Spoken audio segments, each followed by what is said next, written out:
पाकिस्तान की सियासत में अगर दरगुजर के अमल को अपनाया जाए तो जमहूरियत और पाकिस्तान दोनों एक साथ आगे बढ़ सकते हैं। पाक भारत टाकरे से मुंतशिर कौम यकजा हो गई।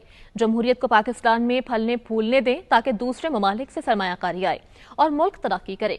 इन ख्यालात का इजहार पाकिस्तान पीपल्स पार्टी के दरीना कारकुन हबीब जान ने दुनिया न्यूज से गुफ्तगू के दौरान किया। इस हवाले से मजीद बता रहे हैं हसीब अरसलान। जी बिल्कुल, इस वक्त मैं मौजूद हूँ बरतानवी पार्लियामेंट के बाहर, जिसको मदर ऑफ डेमोक्रेसीज भी कहा जाता है। एक तरफ तो ये पार्लियामेंट है जहाँ पे डेमोक्रेसी का बोलबाला है और दुनिया भर में ये डेमोक्रेसी का प्रचार करते हुए जो है नज़र आते हैं। वहीं आज आपकी मुलाकात हम एक ऐसे सियासतदान से करवाने जा रहे हैं जिसने पाकिस्तान में अपनी सियासत का आगाज़ किया। किन वजूहात पे उनको पाकिस्तान छोड़ना पड़ा या सियासत छोड़नी पड़ी। सबसे पहले तो आपका वक्त देने का बहुत बहुत शुक्रिया। आपकी अजरक जो है ये हमें बताती है कि you are a proud Sindhi. हम मदर ऑफ डेमोक्रेसी के बाहर खड़े हैं। पाकिस्तान में ऐसी क्या वजूहात हैं कि डेमोक्रेसी जो है वो प्रिवेल नहीं कर पाती और आप जैसे वो लोग जो डेमोक्रेसी के हामी होते हैं उनको वो मुल्क छोड़ के और यहाँ पे आके जो है असाइलम करना पड़ता है, डिफरेंट उनको मुश्किलात का सामना करना पड़ता है। ECL में नाम डाल दिया जाता है, ये कर दिया जाता है, जायदादें जब्त कर ली जाती हैं। क्या वजह है? पहले तो मैं प्राउड सिंधी भी हूँ, बलोच भी हूँ और सबसे बड़ी बात मैं पाकिस्तानी हूँ। मैं आपका बहुत मशकूर हूँ। 10 मई जो गुजरा है अच्छा गुजरा है और मुझे यकीन है 10 मई के बाद जो फिर फील्ड मार्शल का इवेंट आया है उससे मुझे यकीन हो चला है कि मैं फील्ड मार्शल से दरख्वास्त करूँगा अपने general army chief Asim Munir साहब से कि शाह जी किसी पे भी हाथ रखें लेकिन उसका DNA ज़रूर चेक कीजिएगा। DNA अच्छा हुआ तो जमहूरियत भी आगे बढ़ जाएगी। हम मदर ऑफ डेमोक्रेसी में खड़े हैं। आपने एक बात नोट की होगी कि यहाँ पर बर्दाश्त बड़ा है, एक दूसरे को सुनते हैं, दरगुजर करते हैं, इग्नोर करते हैं और हमारे पास वो चीज़ें गायब हो गई हैं। जिस दिन पाकिस्तान में बर्दाश्त का जज्बा बढ़ जाएगा, अपोजिशन को सुनने का जज्बा बढ़ जाएगा, अपोजिशन वाले गवर्नमेंट के लोगों को सुनेंगे, दरगुजर करेंगे तो पाकिस्तान तरक्की करेगा। आप नहीं समझते कि ये जो पाक भारत टाकरा हुआ है ये शायद अल्लाह ताला की तरफ से लिखा हुआ इसलिए था कि पाकिस्तानी कौम यकजा हो जाए? आपने लंदन की सड़कों में भी देखा और पाकिस्तान में भी देखा कि वो बहुत सारे लोग जिनको सियासी इख्तलाफात थे इस मसले के बाद वो एक टेबल पे बैठते नजर आते हैं। सर बिल्कुल आपने सही कहा। दुनिया का यही ख्याल था, ख़ासतौर पे सुपर पावर्स का। वो तो कहते थे हमारा वास्ता ही नहीं। वो चाहते थे कि पाकिस्तान शायद 0 लेवल हो जाएगा, उसके बाद कहेंगे इन्होंने और मारो, लेकिन अल्लाह कुछ और सोच रहा था। आपने बिल्कुल सही बात की कि ये अल्लाह का ही हम पे करम है अल्हम्दुलिल्लाह कि पाकिस्तान की बचत हो गई और एक मुंतशिर कौम मुत्तहिद हो गई और वहाँ कोई फ़र्क नहीं रहा। इतनी इन्वेस्टमेंट थी इंडिया की बलूचिस्तान पर, अलहदगी पसंदों पर, कोई ऐसा रिएक्ट नहीं हुआ। पता ये वाकई अल्लाह का करम, बयानिया मर गया उनका। हाँ, अब पाकिस्तान को चाहिए, जैसे मैंने कहा कि एक नया इजाफा हुआ है। अब दुनिया में एक ही वाहिद फील्ड मार्शल है, वो हमारे मुल्क में है।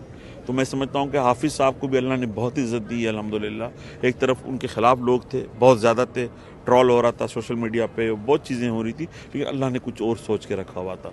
तो मैं अब समझता हूँ कि पाकिस्तान में जमहूरियत तो सियासी लोगों का काम है, लेकिन क्योंकि मुख्तदर क़ुव्वतें जब तक पावर शेयरिंग नहीं करेंगी तो अब उनको चाहिए कि पाकिस्तान के आम आदमी पे भरोसा करें, जमहूरियत को पानी दें ताकि जमहूरियत फले फूले और उसका जो रिज़ल्ट आए। अब देखें, जैसे मैं आपसे अगर आप इजाज़त दें, आज वियतनाम ने गोल्डन वीज़े का इजरा किया है। बोले लोगों को बुला रहे हैं कि आओ हमारी ज़मीन पे बिज़नेस करो, खेती बाड़ी करो। तो मैं भी कहूँगा कि जो हमारे पास जितने भी लोग हैं सारी कौमियतों को आप कबूल करें और जो अफ़गानी हमारे साथ हैं, 40 साल पहले जो हमने किया, माजी में रशिया का कोलैप्स होना हमारे लिए ज़रूरी था। अल्लाह ने हमें इज़्ज़त दी, रशिया कोलैप्स कर गया, हमने इस पाकिस्तान का बदला ले लिया। अब आप एक गोल्डन वीज़े का आगाज़ करें। गोल्डन वीज़ा दें अफ़गानियों को, बंगालियों को, बिहारियों को और लोगों को कि जो आदमी वहाँ काम करना चाहिए। जैसे अभी देखें यहाँ पे रंग बिरंगी सारे लोग घूम रहे हैं। आपका कहना यह है कि बजाय इसके कि यूरोपियन लोगों को अट्रैक्ट करें, पहले हम अपने मोहल्ले के लोगों को बुलाएं जो हमारा माशरा समझते हैं, हमारी सोसाइटी समझते हैं, वहाँ की ज़रूरियात समझते हैं और वहाँ के सिस्टम में मिक्स इन हो सकते हैं। अब देखें ना हसीब, यहाँ पर आप जाएं ऑक्सफोर्ड डिस्ट्रिक्ट में अफ़गानियों ने बड़ी इन्वेस्टमेंट की हुई है। हर हाई स्ट्रीट पे अफ़गानियों ने रेस्टोरेंट खोले हुए हैं। तो इन अफ़गानियों को अगर हम भी अट्रैक्ट करें पाकिस्तान में तो ये वहाँ कारखाने भी लगा सकते हैं। तो मैं यहाँ पर अपने कौम परस्तों को भी दरख्वास्त करूँगा, जैसे कुछ सिंधी यहाँ आके ठहरे हुए हैं। अब वो यहाँ आकर अगर गोरा कहे कि इन सिंधियों को निकालो, इन पंजाबियों को निकालो, इन बलोचों को निकालो, तो फिर हम कहाँ खड़े? तो इमिग्रेशन हमारे नबी के ज़माने से जब आप मक्का से मदीना गए तो मदीना के लोगों ने आपको वेलकम किया। तो जो आदमी आपके खिलाफ साजिश करता है उसको आप गला दबा दें, उससे सजा दें, अपने कानून को मजबूत करें, लेकिन उनकी हिजरत जो है, मेरा ख्याल है अफगानियों की हिजरत जो है उसको हम पाकिस्तानियों की वजह से उन पर अजाब आया। वो अपने मुल्क में खुश थे, हमने अमेरिका को खुश करने के लिए अपने शोल्डर दिए और हमने अफगानिस्तान का बेड़ा गर्क कर दिया। आज हम उस हकीकत को माने जिस तरह हिलरी क्लिंटन मानती है कि हमने प्रोड्यूस की है, हमने क्रिएशन की, तालिबान की, दाइश की। तो आज वो कहानी ख़त्म हो गई है। आप उनको गले लगाएं, बोले पाकिस्तान आपकी सरजमीन है, इन्वेस्टमेंट करें, पासपोर्ट लें, खुश रहें।